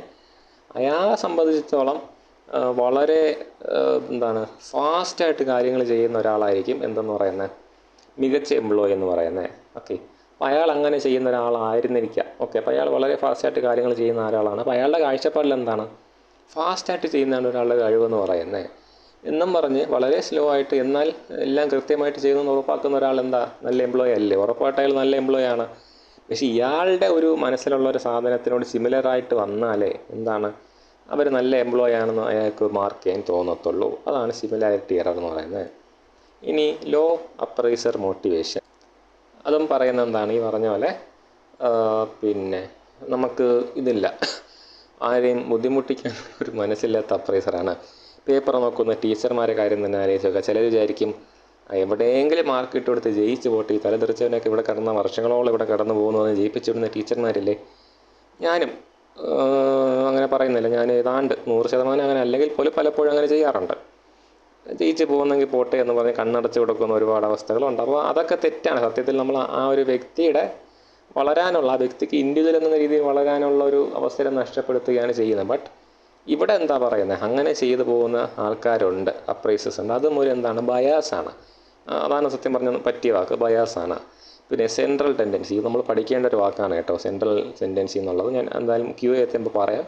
ഇവിടെ സെൻട്രൽ ടെൻഡൻസി കൊണ്ട് ഉദ്ദേശിക്കുന്നത് എന്തെന്ന് പറഞ്ഞാൽ, നമുക്കൊരു കോമൺ എന്തുണ്ടാവും, കൺക്ലൂഷൻ ഉണ്ടാവും. അറിഞ്ഞോ അറിയാതെ എല്ലാവരും ആ ഒരു കൺക്ലൂഷനിലേക്ക് തന്നെ എത്തിച്ചേരും. അത് സത്യം പറഞ്ഞ് പലയിടത്തും നടക്കുന്ന കാര്യമാണ്. എന്നുവെച്ചാൽ ഒരു പൊതുവേ ഉള്ളൊരു രീതിയുണ്ട്. ഇപ്പോൾ നമ്മുടെ ഏറ്റവും വലിയ ഉദാഹരണം, നമ്മൾ വർഷാവസാനം പ്രോജക്റ്റൊക്കെ സബ്മിറ്റ് ചെയ്യുമ്പോൾ നമുക്കറിയാം, എന്തായാലും നമ്മൾ ചെയ്യും വളരെ മോശമായിട്ടുള്ള പ്രോജക്റ്റ് സബ്മിറ്റ് ചെയ്യേണ്ട ദിവസമായിട്ട് സബ്മിറ്റ് ചെയ്യാതെ ഇരുന്നവൻ മാത്രമേ തോക്കൂ. ബാക്കി ഒരുവിധം ആൾക്കാരും സിമ്പിളായിട്ട് കയറിപ്പോവും. അത് അത്രയും ക്വാളിറ്റി ഉണ്ടായിട്ടൊന്നുമല്ല, അത് വർഷങ്ങളായിട്ടുള്ള ഒരു രീതി ആയതുകൊണ്ടാണ്. മനസ്സിലായില്ലേ? അപ്പോൾ അത് അങ്ങനെ ഒരു സെൻട്രൽ ടെൻഡൻസി, ഒരു സെൻട്രൽ സാധനം ഉണ്ട്, അതിലേക്ക് നീങ്ങാൻ എല്ലാവർക്കും എന്തുണ്ട്, ഒരു ടെൻഡൻസി വരുന്നുണ്ട്. ആ ഒരു ബയാസും അവിടെ കിടപ്പുണ്ട്. ഇതൊക്കെ നമ്മൾ പറയുന്നത് എന്താണ്, ഒരു അപ്രൈസൽ ചെയ്യുന്നതിൻ്റെ അകത്ത് വരാൻ സാധ്യതയുള്ള പ്രശ്നങ്ങളാണ്. പിന്നെ റീകൻസി ആൻഡ് പ്രൈമസി എഫക്റ്റ്. ഈ പറയുന്നത് എന്താ പറയുക, നമ്മൾ ഒരു വാചകം പറയാറുണ്ട്, ഈ ആശാരി പണി തീരാറാകുമ്പോൾ കൊട്ടുകൂടുമെന്ന് പറയാറില്ല, അതേ പരിപാടിയാണ്. റീകൻസി എന്ന് പറയുന്നത്, ചില ആൾക്കാർ എന്ത് ചെയ്യുന്നറിയാമോ, ജോലി വലിയ കാര്യമായിട്ട് എടുക്കാതെ അപ്രൈസൽ വരുന്നു എന്നറിയുമ്പോൾ മരിച്ചു കിടന്ന് പണിയെടുക്കും. അതേസമയം പ്രൈമസിക്കകത്ത് പറയുന്നത്, വളരെ നന്നായിട്ട് പണിയെടുത്തവർ ഒരു പക്ഷേ പല കാരണങ്ങൾ കൊണ്ട് അപ്രൈസൽ സമയത്ത് അവർക്ക് എന്തെങ്കിലും ചെയ്യാൻ പറ്റാതെ പോയെന്നും വരാം. ഈ രണ്ട് സിറ്റുവേഷനിൽ എന്താണ്, തെറ്റായ തീരുമാനത്തിൽ ആര് ചെന്നെത്തും, അപ്രൈസൽ ചെയ്യുന്ന അപ്രൈസർ ചെന്നെത്തും എന്നാണ് പറയുന്നത്. അപ്പോൾ നമ്മൾ ഇത്രയും നേരം കണ്ടത് എന്താണ്, പ്രോബ്ലംസ് ഓഫ് അപ്രൈസലാണ്. ഞാൻ അതിന് ഒറ്റ വാക്കിൽ ആദ്യമേ പറഞ്ഞു, ഈ ജോലി ചെയ്യുന്നതും മനുഷ്യനാണ്, ഇവൻ ഇവാലുവേറ്റ് ചെയ്യാൻ വരുന്നതും മനുഷ്യനാണ്. രണ്ട് കൂട്ടർക്കും അവരുടേതായ ലിമിറ്റേഷൻസ് ഉണ്ട്. അതാണ് ഈ തെറ്റിലേക്ക് കൊണ്ടെത്തിക്കുന്നത്. ബയാസസ് എന്ന് ഒറ്റ വാക്കിൽ പറയാം. ഓക്കെ, ഇനി എഫക്റ്റീവായിട്ട് എങ്ങനെ പെർഫോമൻസ് അപ്രൈസൽ ചെയ്യാം എന്നുള്ളതിന് കുറച്ച് ടിപ്സ് തന്നിട്ടുണ്ട്, വായിച്ച് നോക്കുക. ജനറലായിട്ട് നമുക്ക് ചെയ്യാൻ പറ്റുന്ന സാധനങ്ങളാണ്. ഓക്കെ, പൊട്ടൻഷ്യൽ അപ്രൈസർ ഓക്കെ, അവിടെ കൊണ്ട് തീരുകയാണ്. നോക്കാം ക്വസ്റ്റ്യൻസ് എന്താണെന്ന് നോക്കാം. എക്സ്പ്ലെയിൻ പെർഫോമൻസ് അപ്രൈസൽ സിസ്റ്റം, ഏത് suggest improvement on existing organisation. Okay, ഒരു നല്ലൊരു സിസ്റ്റം എങ്ങനെയായിരിക്കണമെന്ന് നമ്മുടേതായ രീതിക്ക് എഴുതുക. ഞാൻ പറഞ്ഞല്ലോ 360 ഡിഗ്രി ഇമ്പോർട്ടൻ്റ് ആണ്, മാനേജ്മെൻറ്റ് ബൈ ഒബ്ജക്റ്റീവ്സ് ഇമ്പോർട്ടൻ്റ് ആണ്. ഇത് രണ്ടും നോക്കുക, പോസിബിൾ, എനിക്ക് വലിയതായിട്ട് തോന്നില്ല. പക്ഷേ മാനേജ്മെൻറ്റ് ഒബ്ജക്റ്റീവും 360 ഡിഗ്രി അപ്രൈസലും അത്യാവശ്യം ഇമ്പോർട്ടൻ്റ് ആയിട്ടുള്ള സാധനമാണ്. നമുക്ക് അടുത്ത യൂണിറ്റിലേക്ക് പോകാം. Career development. വലിയ കാര്യങ്ങൾ കാണാൻ സാധ്യതയില്ല. കരിയർ ഡെവലപ്മെൻറ്റ് കൊണ്ട് ഉദ്ദേശിക്കുന്നത് സത്യം പറഞ്ഞാൽ എന്താണ്, ഗ്രോത്ത് ഓപ്പർച്യൂണിറ്റീസ്. അത് തന്നെയാണ് സാധനം. നമുക്ക് ഒരു കരിയർ എന്ന് പറയുന്നത്, ഒരു വെറുതെ ഒരു ജോബ് എന്ന് പറയുന്നതും ഒരു കരിയർ എന്നും പറയുന്നതിനകത്ത് വ്യത്യാസമുണ്ട്. കരിയറിനകത്ത് നമ്മൾ എന്ത് കാണുന്നുണ്ട്, ഗ്രോത്ത് കാണുന്നുണ്ട്. ഇപ്പോൾ ഫോർ എക്സാമ്പിൾ, ഞാനൊരു B ലെവൽ എംപ്ലോയി ആയിട്ട് ഒരു കമ്പനി ജോലി ചെയ്യുന്നു. അവിടെ നിന്ന് മാനേജർ പോസ്റ്റിലേക്ക് ഞാൻ പോകുന്നു, പിന്നെ ടോപ്പ് മാനേജർ, പിന്നെ ഞാൻ റിട്ടയർ ആവുന്ന സമയത്ത് എന്നെ ബോർഡ് അംഗമാക്കി മാറ്റുന്നു. അങ്ങനെയൊക്കെ നമ്മുടെ കയ്യിൽ എന്തുണ്ട്, കുറേ പ്രതീക്ഷകളുണ്ട്. ഓക്കെ, അപ്പോൾ അങ്ങനെ ഒരു പ്രതീക്ഷ നമുക്ക് നമ്മുടെ ജോബിനെ കുറിച്ച് ഉണ്ടെങ്കിൽ അതിനാണ് നമ്മൾ കരിയർ എന്ന് വിളിക്കുന്നത്. അപ്പോൾ നമ്മുടെ കരിയർ ഡെവലപ്മെൻറ്റ് കൊണ്ട് ഉദ്ദേശിക്കുന്നതാണ് ഈ പറഞ്ഞ ഗ്രോത്ത് നമുക്കുണ്ടോ, നമുക്ക് കിട്ടുന്ന ഗ്രോത്ത് എല്ലാ അർത്ഥത്തിലും നമുക്ക് കിട്ടുന്ന ജോബിൻ്റെ ആ ഒരു നേച്ചറിലാവാം. കാര്യം നമുക്ക് മുകളിലേക്ക് പോകുന്നതോറും നമ്മളെ റെസ്പോൺസിബിലിറ്റി കൂടിക്കൊണ്ട് വരും അല്ലേ. അതിനനുസരിച്ച് നമുക്ക് കിട്ടുന്ന റെമ്യൂണറേഷനും ഫ്രിഞ്ച് ബെനിഫിറ്റ്സുകളും അല്ലെങ്കിൽ സൊസൈറ്റിയിലുള്ള വാല്യൂ ഒക്കെ നമുക്ക് കൂടിക്കൊണ്ടിരിക്കും. നമ്മളൊരു ബാങ്ക് അക്കൗണ്ടൻ്റ് ആണെന്ന് പറയുമ്പോൾ കിട്ടുന്ന വിലയല്ല നമ്മൾ ആ ബാങ്കിൻ്റെ മാനേജറാണെന്ന് പറയുമ്പോൾ കിട്ടുന്നത്. അത് തമ്മിൽ വ്യത്യാസമുണ്ട് എന്തൊക്കെ പറഞ്ഞാൽ. രണ്ടും ജോലിയൊക്കെ തന്നെയാണ്, പക്ഷേ സ്റ്റിൽ വ്യത്യാസമുണ്ടല്ലേ. അപ്പോൾ അതുപോലെ എന്തുണ്ട്, നമ്മുടെ കരിയറിനെ കുറിച്ചുള്ള നമ്മുടെ ഒരു അവബോധം, ആ സംഭവമാണ് ഇവിടെ പറയുന്നത്. അപ്പോൾ കരിയർ പ്ലാനിങ്ങും പറയുന്ന അതാണ്. ഇപ്പോൾ എൻ്റെ ഒരു കോളേജിൽ നടന്ന കാര്യം പറയാം. ഒരു പയ്യന് എന്ത് കിട്ടി, ഒരു കമ്പനിയിൽ, ഏത് കമ്പനിയിൽ ഞാൻ പറയുന്നില്ല, നമുക്ക് അറിയാവുന്നൊരു കമ്പനി ജോലി കിട്ടി. 1.6 lakh റുപ്പീസാണ് അവനവിടെ കിട്ടുന്ന എന്തെന്ന് പറയുന്നത്, സ്റ്റാർട്ടിങ് അവർ ഓഫർ ചെയ്ത സാലറി 1.6 lakh കിട്ടുമെന്ന് പറഞ്ഞു. പക്ഷേ അവർ വിളിച്ചത് ഒരു മാനേജ്മെൻറ്റ് ട്രെയിനി ആയിട്ടോ അങ്ങനെ എന്താണ് അവർ വിളിച്ചത്. അതേസമയം ഇവന് 1 lakh അല്ല 30,000 റുപ്പീസിൽ വെറും, അത് നിങ്ങൾ ശ്രദ്ധിച്ചോ, വെറും 30,000 രൂപയ്ക്ക് ഇവന് വേറൊരു കമ്പനിയിൽ ജോലി കിട്ടി. ഓക്കെ, അപ്പോൾ ഇവൻ എവിടെ ചൂസ് ചെയ്തിട്ടുണ്ടാവാം, ഉറപ്പായിട്ട് നമ്മുടെ മനസ്സ് പറയുന്ന അവൻ 1.6 lakh എടുത്തിട്ടുണ്ടാവുമെന്നാണ്. അല്ല, അവനത് റിജക്റ്റ് ചെയ്തിട്ട് 30,000 ശമ്പളം തരാമെന്ന് പറഞ്ഞ കമ്പനിയിൽ പോയി. ആ കമ്പനിയുടെ പ്രത്യേകത എന്താണെന്നറിയോ, ഈ കമ്പനിയിൽ പോയി കഴിഞ്ഞാൽ ഇവൻ 1 വർഷം കഴിയുമ്പോൾ അവിടുത്തെ മാനേജർ ലെവലിലേക്ക് ഇവൻ ഉയരും. ഓക്കെ, ഇവിടെ പോയി കഴിഞ്ഞാൽ അവൻ ഒരു 3-4 വർഷത്തേക്ക് ഇവൻ അവിടെ തന്നെ കിടക്കും, ആ പറഞ്ഞ പോസ്റ്റിൽ തന്നെ കിടക്കും. ഇവൻ ഈ കമ്പനിയിൽ, ഈ രണ്ടാമത് പറഞ്ഞ കമ്പനിയിൽ 30,000 രൂപയ്ക്ക് ഒരു വർഷം ജോലി ചെയ്ത് മാനേജർ ലെവലിലേക്ക് ഉയർന്നിട്ട് പിന്നെ അവൻ ഇവിടെ റിസൈൻ ചെയ്ത് എവിടെ പോയാലും ഓക്കെ, അവൻ മാനേജറായിരുന്ന എക്സ്പീരിയൻസോട് കൂടിയാണ് ജോലിക്ക് പോകുന്നത്. അപ്പോൾ ഈ 1,6 ലാക്ക് തരാമെന്ന് പറഞ്ഞില്ലേ, അവനും വരും. ഇവനേക്കാൾ വലിയ കമ്പനി ഉണ്ടെങ്കിൽ അവൻ ഇവൻ്റെ പിറകെ വരും. അതാണ് അവൻ്റെ കരിയറിനെ കുറിച്ചുള്ള പ്ലാൻ എന്ന് പറയുന്നത്. നമുക്ക് പലർക്കും ഇല്ലാതായി പോയൊരു സാധനം അതാണ്. അപ്പോൾ അത്രയും നല്ലൊരു വിഷൻ ഉണ്ടാകുന്നതിനാണ് കരിയർ പ്ലാൻ എന്ന് പറയുന്നത്. ഓക്കെ, അപ്പോൾ കരിയറിൻ്റെ സ്റ്റേജസ് പറയുന്നു. ബേസിക് സാധനം, ആദ്യം ഒരു എൻട്രി ലെവൽ എംപ്ലോയി ആയിട്ട് കയറുന്നു. പിന്നെ നമുക്കൊരു പ്രോഗ്രസ് ഉണ്ടാവും. നമുക്ക് ട്രെയിനിങ് കിട്ടി, അല്ലെങ്കിൽ കുറേ എക്സ്പോഷർ കിട്ടി, നമുക്ക് നല്ല പ്രോഗ്രസ് ഉണ്ടാവുന്നു. കരിയറിൻ്റെ മിഡിലേക്ക് നമ്മൾ എത്തുന്നു. പിന്നെ കരിയറിൻ്റെ ഇമ്പ്രൂവ്മെൻ്റ് ഉണ്ടാവുന്നു.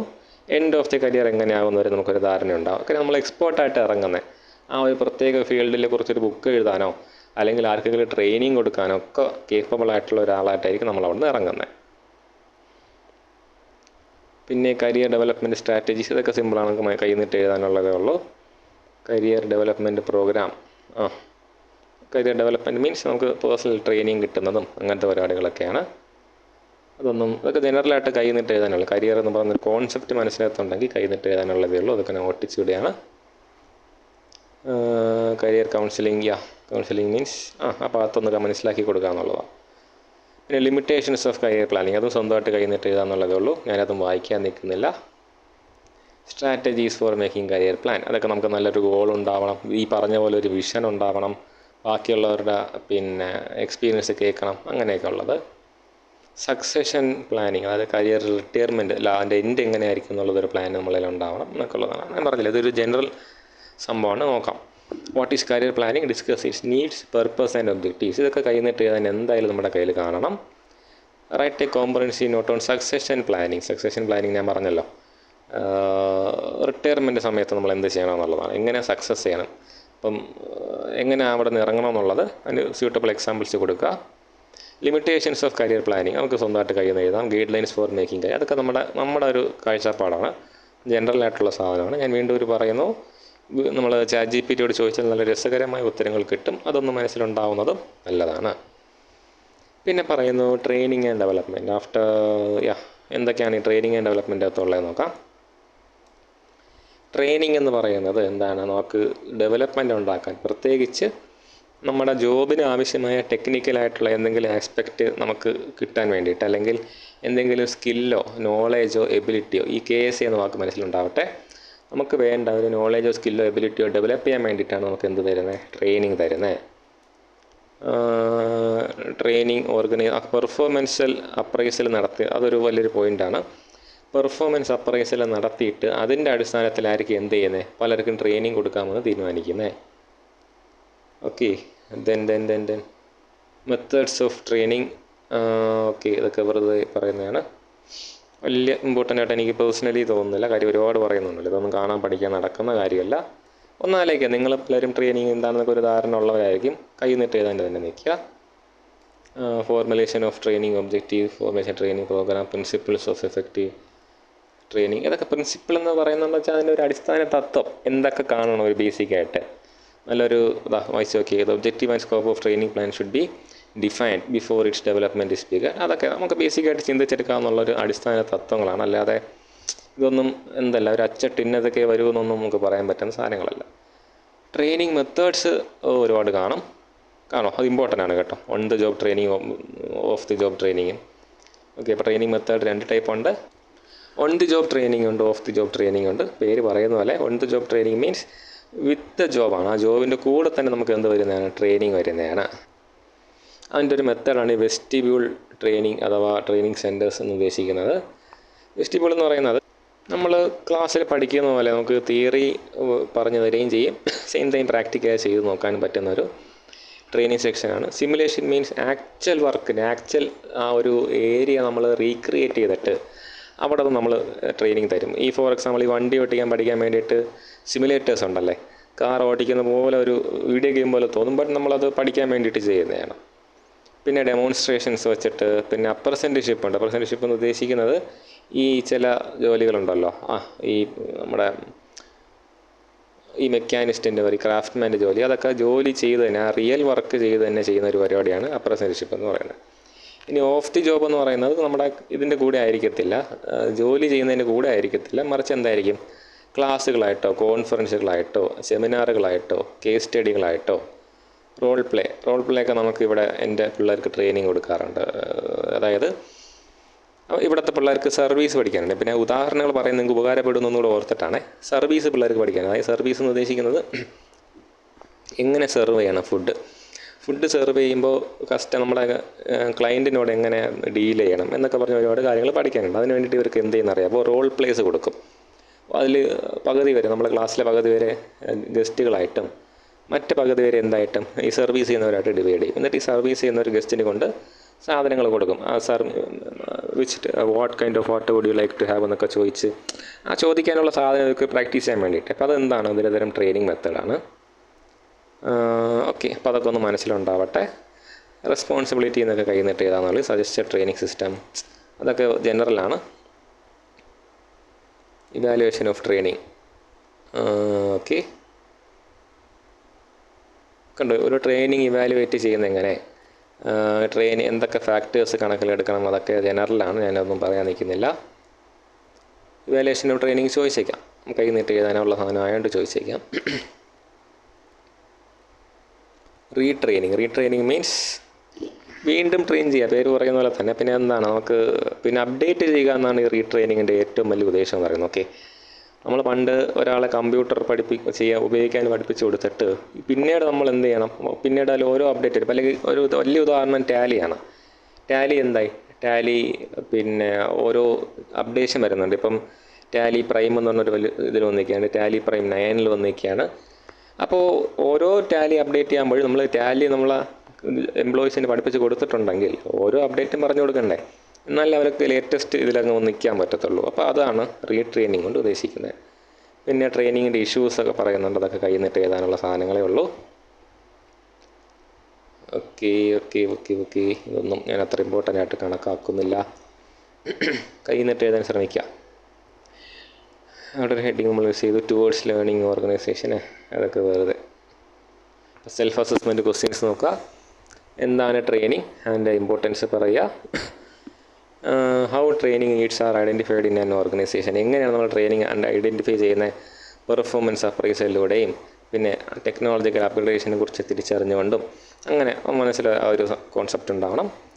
ഓൺ ദി ജോബ് ട്രെയിനിങ്ങിന് എന്തൊക്കെയാണ് വഴികളുള്ള, ഒരുപാട് വഴികൾ നമ്മൾ കണ്ടു, വെർസിറ്റികൾ ഉൾപ്പെടെയുള്ള വഴികൾ, അതൊക്കെ ഒന്ന് നോക്കാം. കോൺസെപ്റ്റ് ഓഫ് ഓർഗനൈസേഷണൽ ലേണിംഗ്, അത് മുകളിൽ നമ്മൾ വേണ്ട പറഞ്ഞ സാധനം വലിയ ഇമ്പോർട്ടൻ്റ് ഒന്നും അല്ല. അത് ഓർഗനൈസേഷണൽ ലേണിംഗ് എന്ന് ഒറ്റവാക്കി പറഞ്ഞാൽ വട്ടം കൂടി ഇത് പഠിക്കാം. നമ്മുടെ ഓർഗനൈസേഷൻ മൊത്തത്തിൽ ആ ലേണിംഗ് എന്ന് പറയുന്ന ഒരു സാധനത്തിലേക്ക് പോകുന്നു. അപ്പോൾ നമ്മളെല്ലാവരും എന്ത് ചെയ്യുന്നു, നമ്മളെ നോളജ് അങ്ങോട്ടും ഇങ്ങോട്ടും ഷെയർ ചെയ്യുന്നു. ഫോർ എക്സാമ്പിൾ, എൻ്റെ ഓർഗനൈസേഷനിൽ ഞാൻ ചെന്നപ്പോൾ, ഞാനിതൊരു ഇതായിട്ട് പറയുന്നതല്ല, എൻ്റെ ഒരു മികവായിട്ട് പറയുന്നതല്ല, പക്ഷേ എക്സാമ്പിളായിട്ട് പറയുന്നതാണ്. 2 കാര്യങ്ങൾ പറയാം, അപ്പം ബാലൻസ് ആവും. അവിടെ ചെന്നപ്പോഴാണ് ഞാൻ ആദ്യമായിട്ട് എന്ത് ചെയ്യുന്നത്, ഒരു ഇൻ്റർനാഷണൽ തലത്തിലുള്ള ഡിന്നർ, അതിൽ നമ്മൾ എങ്ങനെ കഴിക്കണം, കുറച്ചും കൂടെ വ്യക്തമാക്കി പറഞ്ഞാൽ കൈ ഉപയോഗിക്കാതെ ഫോർക്കും നൈഫും വെച്ചിട്ട് എങ്ങനെ ആഹാരം കഴിക്കണം എനിക്ക് സത്യം പറയാൻ അറിഞ്ഞുകൂടായിരുന്നു. അവിടെ ചെന്നപ്പോൾ അവിടെ ഉള്ളവരൊക്കെ ഈ ഹോട്ടൽ മാനേജ്മെൻറ്റ് ഫീൽഡിലുള്ളവരാണല്ലോ, അവരെനിക്ക് പറഞ്ഞു തന്നു എങ്ങനെയാണ് ഈ ഭക്ഷണം കഴിക്കേണ്ടതെന്ന്. ഞാൻ അവിടെ ചെന്ന് അവരെ കണ്ടാൽ പഠിച്ചത്. പിന്നെ എന്താണ്, ഒരു 3-4 കോഴ്സുള്ള ആഹാരങ്ങൾ എങ്ങനെ കഴിക്കണം അതൊന്നും എനിക്കറിയത്തില്ല, അതൊക്കെ ഞാൻ അവിടെ നിന്നാണ് പഠിച്ചത്. സെയിം ടൈം ഈ GSTയുടെ ചില ബേസിക്സ്, ഇൻകം ടാക്സിൻ്റെ ചില ഡൗട്ടുകൾ, അല്ലെങ്കിൽ പറഞ്ഞ പോലെ എക്സൽ എങ്ങനെ യൂസ് ചെയ്യണം, എക്സലാണ് ഏറ്റവും വലിയ പ്രശ്നം അവിടുത്തെ. എക്സലിൻ്റെ എഫക്റ്റീവ് യൂട്ടിലൈസേഷൻ പലർക്കും അറിയത്തില്ലായിരുന്നു. അതൊക്കെ എന്താ, അവർ എൻ്റെ അടുത്ത് ചോദിച്ചാൽ പഠിക്കും. കാര്യം അവർക്കൊന്നും അത്യാവശ്യമില്ല, അവർക്ക് ഈ ടീച്ചിങ്ങിനകത്ത് വന്നു എന്നല്ലാതെ അവരുടെ കരിയറിനൊന്നും അത്യാവശ്യമില്ല. ഇതൊക്കെ അവർ എൻ്റെ നിന്ന് പഠിക്കുമ്പോൾ ഞാൻ എന്ത് ചെയ്യുന്നു, അവർക്ക് ഈ പറഞ്ഞ സാധനങ്ങളൊക്കെ പറഞ്ഞു കൊടുക്കുന്നു. മനസ്സിലായല്ലേ? അപ്പോൾ ഈ ഒരു സംഭവമാണ് ഓർഗനൈസേഷൻ ലേണിംഗ് കൊണ്ട് ഉദ്ദേശിക്കുന്നത്. ആ നോളേജ് നമ്മൾ ക്രിയേറ്റ് ചെയ്യുകയും ഷെയർ ചെയ്യുകയും നമുക്കിടയിൽ അങ്ങനെ ഒരു പരിപാടി വരുന്ന ഓർഗനൈസേഷൻ്റെ അകത്ത് അങ്ങനത്തെ ഒരു സെറ്റപ്പ് വരുന്ന പരിപാടിയാണ് ഓർഗനൈസേഷൻ ലേണിംഗ് എന്ന് പറയുന്നത്. അപ്പോൾ ഇത്രയാണ്. തീർന്നില്ല, മൈക്കോട്ടെ, ഞാൻ വിചാരിച്ച് തീർന്നു. നോക്കി കോമ്പൻസേഷൻ വളരെ ഇമ്പോർട്ടൻ്റ് ആണ് കേട്ടോ, മിസ് ചെയ്തിരുന്നെങ്കിൽ പോയി. Compensation and reward management. Compensation എന്ന് പറഞ്ഞാൽ എന്താണെന്ന് അറിയാലോ, it is A payment made for the work done. ചെയ്ത ജോലിക്ക് കൊടുക്കുന്ന കൂലി തന്നെയാണ് കോമ്പൻസേഷൻ എന്ന് പറയുന്നത്. Compensation policies and objectives. ഓരോ കമ്പനിക്ക് അവരുടേതായ പോളിസി കാണും, അതിന് അതിൻ്റേതായ ഒബ്ജക്റ്റീവ് കാണും. ബേസിക്കലി എന്തിനാണ് കോമ്പൻസേഷൻ പോളിസി വയ്ക്കുന്നത്? നമുക്ക് അർഹിക്കുന്നത് കിട്ടുന്നുണ്ടെന്നും അവനതൊരു മോട്ടിവേഷനായി മാറുന്നുണ്ടെന്നും ഉറപ്പാക്കണം. മോട്ടിവേഷനായിട്ട് മാറുന്നുണ്ടെന്ന് ഉറപ്പാക്കേണ്ടത് കോമ്പൻസേഷൻ സിസ്റ്റത്തിൻ്റെ ഒരു ഉദ്ദേശമാണ്. കാര്യം എന്താ? നിങ്ങളൊന്ന് ആലോചിച്ച് നോക്കിയേ, എന്ത് ചെയ്താലും ശമ്പളം കിട്ടുമെന്നുണ്ടെങ്കിൽ, നമ്മൾ ഏറ്റവും വലിയ ഉദാഹരണം സർക്കാർ ജോലി. നമ്മൾ എന്ത് തോന്നിയ ദിവസം കാണിച്ചാലും ശമ്പളം കിട്ടുമെന്നൊരു ധാരണ വന്നു കഴിഞ്ഞാൽ ആരെങ്കിലും പണിയെടുക്കുമോ? പണിയെടുക്കത്തില്ല. നേരെ മറിച്ച് നമ്മൾ കൂടുതൽ പണിയെടുക്കും തോറും ശമ്പളം കൂടിക്കൊണ്ടിരിക്കുമെന്നാണെങ്കിലോ നമ്മൾ മരിച്ചു കിടന്ന് പണിയെടുക്കും അല്ലേ? അപ്പോൾ ആ ഒരു വ്യത്യാസമാണ് അവിടെ പറയുന്നത്. അങ്ങനെ ഒരു സാധനം വരാൻ വേണ്ടിയിട്ടാണ് കോമ്പൻസേഷൻ പോളിസികൾ കമ്പനികൾ ഉണ്ടാക്കുന്നത്. അപ്പോൾ എന്തൊക്കെ കാര്യങ്ങൾ നോക്കിയിട്ടാണ് കോമ്പൻസേഷൻ തീരുമാനിക്കേണ്ടതെന്നുള്ളത് വളരെ ഇമ്പോർട്ടൻ്റ് ആണ്. ഒന്ന്, നമ്മുടെ പ്രൊഡക്റ്റിന് എന്തുമാത്രം മാർക്കറ്റ് വാല്യൂ ഉണ്ട്. അത് നമ്മുടെ ലേബറിൻ്റെ കോസ്റ്റ് മാറ്റിക്കൊണ്ടിരിക്കും. അപ്പോൾ നമ്മൾ എന്താ പറയുക, വളരെ സിസ്റ്റമാറ്റിക്കായിട്ട് ഹാൻഡിൽ ചെയ്യുന്ന സാധനമാണെന്നുണ്ടെങ്കിൽ അതിനനുസരിച്ച് നമ്മുടെ ജോലിക്കുള്ള എന്ത് കൂടും? ശമ്പളം കൂടിക്കൊണ്ടിരിക്കും. പിന്നെ ലേബർ മാർക്കറ്റിൻ്റെ കണ്ടീഷൻ എന്താണെന്നുള്ളത്. ഇപ്പോൾ ഈ CFOമാർക്ക് തമ്മിൽ വേണ്ടി പിടിവലി നടക്കുന്ന സ്ഥലമാണ്. CFO എന്ന് പറഞ്ഞ പോസ്റ്റിലിരിക്കാൻ വേണ്ടത്ര ആളെ കിട്ടാനില്ല. അതുകൊണ്ടാണ് ഒരു കമ്പനിയിൽ നിന്ന് CFO മറ്റേ കമ്പനിയിലേക്ക് ചാടുകയും അവിടെ പിന്നെ അടുത്ത കമ്പനിയിലേക്ക് ചാടുകയും ചെയ്യുന്നത്. അവർക്കിടയിൽ എന്തുണ്ട്? ഒരു പിടിവലി നടക്കുന്നുണ്ട്. അപ്പോൾ അങ്ങനെ നമ്മുടെ ലേബർ മാർക്കറ്റ് അല്ലെങ്കിൽ ഡിമാൻഡ്, നമ്മുടെ ഒരു ഡിമാൻഡ് വളരെ ഹൈ ആണെന്നുണ്ടെങ്കിൽ എന്ത് ചെയ്യും? അവിടെ നമ്മുടെ സാലറിയും കൂടും, നമുക്ക് കിട്ടുന്ന ബെനിഫിറ്റ്സും കൂടും. ഏറ്റവും വലിയ ഉദാഹരണമാണ് CAക്കാരുടെ കാര്യം. ഒരു 20 വർഷം മുമ്പ് CAക്കാരൻ എന്നൊക്കെ പറഞ്ഞു കഴിഞ്ഞാൽ കിട്ടത്തില്ല, നമുക്ക് എണ്ണിയെടുക്കാൻ പറ്റും. ഇന്ത്യയിൽ ഇത്ര ലക്ഷം ആൾക്കാരേ ഉള്ളൂ എന്ന് പറഞ്ഞ് എണ്ണിയെടുക്കാൻ പറ്റും. പക്ഷേ ഇനി ഇവിടെ നിന്ന് ഒരു 10 വർഷം കൂടെ കഴിഞ്ഞ് കഴിയുമ്പം നമുക്ക് ആരെയും കുറ്റപ്പെടുത്തുന്നതല്ല, ചിലപ്പം മാർജിൻ ഫ്രീയിലേക്ക് ബില്ലടിക്കാൻ വരെ CAക്കാരനായിരിക്കും ഇരിക്കുന്നത്. അത്രയ്ക്കും ആൾക്കാർ CA പഠിച്ചിറങ്ങുന്നുണ്ട്. മനസ്സിലായില്ലേ? അപ്പോൾ അത് എന്തായി മാറുന്നു? ലേബർ മാർക്കറ്റിൽ അവരുടെ വാല്യൂ ഇടിയാൻ തുടങ്ങും ആൾ കൂടുമ്പോൾ. ഇതൊരങ്ങനെ സംഭവിച്ചിട്ടില്ല, സംഭവിക്കാതിരിക്കട്ടെ. ഓക്കെ, കോമ്പൻസേഷൻ സർവേ പറയുന്നുണ്ട്, അത് ഇമ്പോർട്ടൻ്റ് അല്ല. കോമ്പൻസേഷൻ സ്ട്രക്ചർ പറയുന്നുണ്ട്. സ്ട്രക്ചർ എപ്പോഴും എന്തായിരിക്കും? ഇത് നമ്മുടെ ടാക്സിൻ്റെ അകത്ത് പറയുന്ന സാധനമാണ്. ബേസിക് സാലറി കാണും, പ്ലസ് അവർക്കുള്ള പിന്നെ ബോണസ് പോലുള്ള ബെനിഫിറ്റുകൾ കാണും, കമ്മീഷനുകൾ കാണും, പിന്നെ എന്ത് കാണും? അവർക്ക് എന്തെങ്കിലും ഫ്രിഞ്ച് ബെനിഫിറ്റ്സ് കൊടുക്കുന്നുണ്ടാവും. കാറ്, താമസിക്കാൻ വീടോ അങ്ങനെ എന്തെങ്കിലും കൊടുക്കുന്നുണ്ടാവും. പിന്നെ റിട്ടയർമെൻറ്റ് ബെനിഫിറ്റ്സും കാണും. ഇതൊക്കെ ആയിരിക്കും പൊതുവേ ഒരു കോമ്പൻസേഷൻ്റെ സ്ട്രക്ചർ എന്ന് പറയുന്നത്. കണ്ടോ? ബേസിക് വേജസ്, അലവൻസുകൾ, ഓവർ ടൈം പേയ്മെൻറ്റ്, ബോണസുകൾ, റിട്ടയർമെൻറ്റ് ബെനിഫിറ്റ് അവർ പറഞ്ഞിട്ടില്ല, അതും കൂടെ വരും. എക്സിക്യൂട്ടീവ് കോമ്പൻസേഷൻ, ഈ പറഞ്ഞ സാധനങ്ങൾ മെഡിക്കൽ കെയർ കൊടുക്കും. ഞാൻ ഇതിന് ഫ്രിഞ്ച് ബെനിഫിറ്റ് എന്ന് പറഞ്ഞാൽ മെഡിക്കൽ കെയർ കൊടുക്കുന്നു, അല്ലെങ്കിൽ എന്തെങ്കിലും സർവീസ് കൊടുക്കുന്നു, അങ്ങനെയൊക്കെയുള്ള ബെനിഫിറ്റൊക്കെ കോമ്പൻസേഷൻ്റെ അകത്ത് കാണും. റിവാർഡ് സിസ്റ്റത്തിൻ്റെ ഉദ്ദേശം എന്താ? മോട്ടിവേറ്റ് ചെയ്യുമ്പോൾ നേരത്തെ പറഞ്ഞ കാര്യമാണ്. എംപ്ലോയീസിനെ മോട്ടിവേറ്റ് ചെയ്യുക, ജോയിൻ ചെയ്യാനും വർക്ക് ചെയ്യാനും എല്ലാത്തിനും മോട്ടിവേറ്റ് ചെയ്യുന്ന രീതിയിലായിരിക്കും റിവാർഡ് സിസ്റ്റം പോകുന്നത്. Anything else forms and rewards. Skill based pay ആവാം, കോമ്പിറ്റൻസ് റിലേറ്റഡ് പേ ആവാം, ടേം ബേസ്ഡ് റിവാർഡ് ആവാം, പ്രോഫിറ്റ് ഷെയറിങ് ആവാം. പ്രോഫിറ്റ് ഷെയറിങ് ഒക്കെ വളരെ റീസെൻ്റായിട്ട് വന്നതാണ്. സ്റ്റോക്ക് ഓപ്ഷൻ ഒക്കെ നമുക്ക് എല്ലാം ഒന്ന് പറഞ്ഞു. അപ്പോൾ ഏതൊക്കെ രീതിയിലെന്ന് പറഞ്ഞാൽ ഒന്നുകൂടെ പറയുകയാണ്. അതായത് റിവാർഡ് കൊടുക്കുന്നത് എങ്ങനെയൊക്കെ ആവാം. ഒന്ന്, വളരെ കോമൺ ആയിട്ട് നമ്മൾ കാണുന്നത് അയാളുടെ കോമ്പറ്റൻസ്, അയാളുടെ ഒരു കഴിവുണ്ട്, ആ കഴിവിനുള്ള പേയ്മെൻറ്റ് കൊടുക്കും. മറ്റേത് അയാളുടെ സ്കിൽ ബേസ്ഡ് ആയിരിക്കും. ഇപ്പോൾ സ്കില്ല് കൂടുതലാണെങ്കിൽ പേയ്മെൻറ്റ് കൂടുന്നൊരവസ്ഥയാണ്. പിന്നെ ചിലത് ടീം ബേസ്ഡ് റിവാർഡ്സ്, അത് ടാർഗറ്റ് ടീം ബേസ്ഡ് ആയിട്ട് കൊടുത്തിട്ട് ടാർഗറ്റ് അച്ചീവ് ചെയ്ത് ടീമിൽ എല്ലാവർക്കും ബെനിഫിറ്റ് കിട്ടുന്ന പരിപാടിയാണ്. സത്യം പറഞ്ഞാൽ നമ്മുടെ ഈ ചില കമ്പനികളൊക്കെ ടീം ബേസ്ഡ് ആയിട്ടാണ് പോകുന്നത്. ഇപ്പോൾ നമ്മുടെ ഒരു കമ്പനിയുടെ ഒരു യൂണിറ്റ്, ഒരു ബ്രാഞ്ച് മാത്രം ഒരു പ്രത്യേക ടീമായിട്ട് കണക്കാക്കിയിട്ടാണ് ഹെഡ് എന്ത് ചെയ്യുന്നത്, അവർക്ക് ബെനിഫിറ്റ് കൊടുക്കുന്നത്. നമ്മൾ പലരും അറിയുന്നില്ല എന്നുള്ളതാണ്. ഓക്കെ, പിന്നെ ചിലരെന്ത് ചെയ്യുന്നു? പ്രോഫിറ്റ് ഷെയറിംഗ് ഒക്കെ ചെയ്യുന്നു. Profit sharing in the sense bonus കൊടുക്കുന്നത് തന്നെ നമുക്ക് വേണമെങ്കിൽ പറയാം. നമുക്ക് കൂടുതൽ പ്രോഫിറ്റ് ഉണ്ടാക്കി തന്നാൽ നിങ്ങൾക്ക് കൂടുതൽ ശമ്പളം കിട്ടും എന്നുള്ളൊരു കോൺസെപ്റ്റ്. ഗെയിൻ ഷെയറിംഗ് എന്ന് പറയുന്നത് നമ്മൾ എന്ത് കിട്ടുന്നോ അത് നമ്മൾ ഷെയർ ചെയ്യുമെന്നുള്ള പരിപാടി തന്നെയാണ്. അതിന് കുറച്ചും കൂടെ വ്യക്തമാക്കി പറയുന്നത് പ്രോഫിറ്റ് ഷെയറിംഗ് തന്നെയാണ്. പിന്നെ അതിൻ്റെ അകത്ത് കുറച്ച് പിന്നെ ട്രഡീഷണൽ സാധനങ്ങളും കൂടെ പറയുന്നുണ്ടെന്നേ ഉള്ളൂ. സ്റ്റോക്ക് ഓപ്ഷനോട് പറയേണ്ട ഒരു സാധനമാണ് സ്വെറ്റ് ഇക്വിറ്റി. ഓക്കെ, വളരെ ഇതായിട്ട് പോയിക്കൊണ്ടിരിക്കുന്ന, ഫേമസ് ആയി പോയിക്കൊണ്ടിരിക്കുന്ന ഒരു ഓപ്ഷനാണ് സ്വെറ്റ് ഇക്വിറ്റി എന്ന് പറയുന്നത്. അതായത് ഈ എംപ്ലോയീസ് ഉണ്ടല്ലോ, ജോലിക്കാർക്ക് കമ്പനിയുടെ ഓണേഴ്സായി മാറാനുള്ള ഒരു അവസരമാണ് സ്വെറ്റ് ഇക്വിറ്റി എന്ന് പറയുന്നത്. അതിനെക്കുറിച്ച് അധികമൊന്നും നിങ്ങൾ വെറിയിടാവേണ്ട ആവശ്യമില്ല, ജസ്റ്റ് അത്ര അറിഞ്ഞാൽ മതി. പിന്നെ മെറിറ്റ് പേ, എംപ്ലോയി ഓണർഷിപ്പ് എംപ്ലോയി ഓണർഷിപ്പ് തന്നെയാണ് ഇത്. അവർ വീണ്ടും എംപ്ലോയി സ്റ്റോക്ക് ഓപ്ഷൻ ഒന്നുകൂടെ പറയുന്നത്, രണ്ടും ഒന്ന് തന്നെയാണ് കേട്ടോ. ഓക്കെ. പിന്നെ എംപ്ലോയി ബെനിഫിറ്റ്സ് എന്ന് പറഞ്ഞ പറയുന്ന സാധനങ്ങളാണ്. Statutory benefit, voluntary benefit, flexible benefit. Okay, അതൊക്കെ വളരെ ഇമ്പോർട്ടൻ്റ് ആയിട്ടുള്ള കാര്യമൊന്നുമല്ല. ഇനി അസസ്മെൻറ്റ് ക്വസ്റ്റ്യൻസിലേക്ക് വരാം. 8 ക്വസ്റ്റ്യൻ കിടക്കും. Okay, what are the basic principles of compensation administration? അപ്പോൾ എന്താണ് ആ പ്രിൻസിപ്പിൾ കൊണ്ട് നിങ്ങൾ വലിയൊരു എന്താകുമ്പോൾ നമ്മൾ FW ടൈലർ പറഞ്ഞത് അങ്ങനെ ആരെങ്കിലും പറഞ്ഞതൊന്നുമല്ല, ജസ്റ്റ് ബേസിക് സാധനമാണ് നമുക്ക് കൈ നീട്ടി എഴുതാനുള്ളതേ ഉള്ളൂ. അപ്പോൾ എന്തിനായിരിക്കണം ഒരു കോമ്പൻസേഷൻ നമ്മൾ അഡ്മിനിസ്ട്രേറ്റ് ചെയ്യേണ്ട ആവശ്യം എന്താണ്? അതിൻ്റെ ഒരു ഒബ്ജക്റ്റീവ് ഉണ്ട്, അത് അച്ചീവ് ചെയ്യുന്നുണ്ടോ എന്ന് ഉറപ്പാക്കണം. അനാവശ്യമായിട്ട് പേയ്മെൻറ്റ് കൊടുക്കാൻ പാടില്ല, എന്നാൽ അർഹിക്കുന്നതിന് കിട്ടുന്നുണ്ടെന്ന് ഉറപ്പാക്കണം. അങ്ങനെയുള്ളൊരു ബേസിക് സാധനമാണ്. പിന്നെ what are the characteristics of executive compensation? Indian കോൺസെപ്റ്റിൽ നമുക്ക് പറഞ്ഞാൽ നമുക്ക് സാധാരണ അറിയാം നമുക്ക് എന്താണ് ഈ എക്സിക്യൂട്ടീവ് കോമ്പൻസേഷൻ എന്ന് പറയുന്നത് വരുന്നത്. അഡീഷണൽ ബെനിഫിറ്റ് കൊടുക്കുന്നു, കാർ കൊടുക്കുന്നു, മെഡിക്കൽ ബെനിഫിറ്റ് കൊടുക്കുന്നു, അങ്ങനെയുള്ള സാധനങ്ങളൊക്കെയാണ്. Trend of employee compensation in India. ഇന്ത്യയിൽ എന്താണെന്ന് നമുക്ക് ആർക്കും അറിയത്തില്ല. ഇനി നമുക്ക് അങ്ങനെ ജനറലായിട്ട് പറയാനുള്ള ധാരണ ഒന്നും കാണണമെന്നില്ല, എങ്കിലും അറിയാമെന്നുള്ളത് പറയാം, അത്രയേ ഉള്ളൂ. Briefly explain the major components of industrial wage structure. നമ്മൾ പറഞ്ഞ സാധനം ബേസിക് സാലറി, അലവൻസ്, പിന്നെ ഓവർ ടൈം പേയ്മെൻറ്റ് ഉണ്ടെങ്കിൽ അത്, അങ്ങനെയുള്ള കാര്യങ്ങൾ. Compare and contrast individual group organization wide performance bonus system. How are they alike, how they different. Okay, കൈന്നിട്ട് ചെയ്യാനുള്ളതേ ഉള്ളൂ. An organization cannot attract and retain competent employees today without a good benefit package. ഒറ്റവാക്കി പറഞ്ഞാൽ നല്ലൊരു benefit package കൊടുക്കുന്നതിൻ്റെ ഗുണങ്ങൾ എന്തൊക്കെയാണെന്ന് പറയാനാണ് പറഞ്ഞേക്കുന്നത്. In future the compensation policies programme and practice organisation will revolve around new reward system benefit discuss. എല്ലാം ഞാൻ പറഞ്ഞല്ലോ, നമുക്ക് കയ്യിൽ നിന്നിട്ട് എഴുതാനുള്ള സാധനങ്ങളാണ്. When an organization is designing an overall compensation package, what is the critical area of concern? Critical area, അതൊക്കെ നമുക്ക് കയ്യിൽ നിന്നിട്ട് എഴുതാൻ പറ്റണം. എന്തൊക്കെ കാര്യങ്ങൾ നോക്കണം, എന്താണ് നമ്മൾ എംപ്ലോയിനെ അത് മോട്ടിവേറ്റ് ചെയ്യുന്നുണ്ടോ, നമ്മുടെ ലേബർ മാർക്കറ്റ്, ഓക്കെ അത് ഇമ്പോർട്ടൻ്റ്, ലേബർ മാർക്കറ്റ്, പിന്നെ നമ്മുടെ പ്രൊഡക്റ്റിൻ്റെ മാർക്കറ്റ് എങ്ങനെയാണ്, നമ്മൾ പറഞ്ഞ കാര്യങ്ങൾ. ബേസിക്കലി ആ 2 സാധനങ്ങൾ, ലേബർ മാർക്കറ്റും പ്രൊഡക്റ്റിൻ്റെ മാർക്കറ്റാണ് നമുക്ക് ആഡ് ചെയ്യാം. 20 മാർക്കല്ല, നമുക്ക് വേണ്ട കാര്യങ്ങൾ ആഡ് ചെയ്യാവുന്നതാണ്.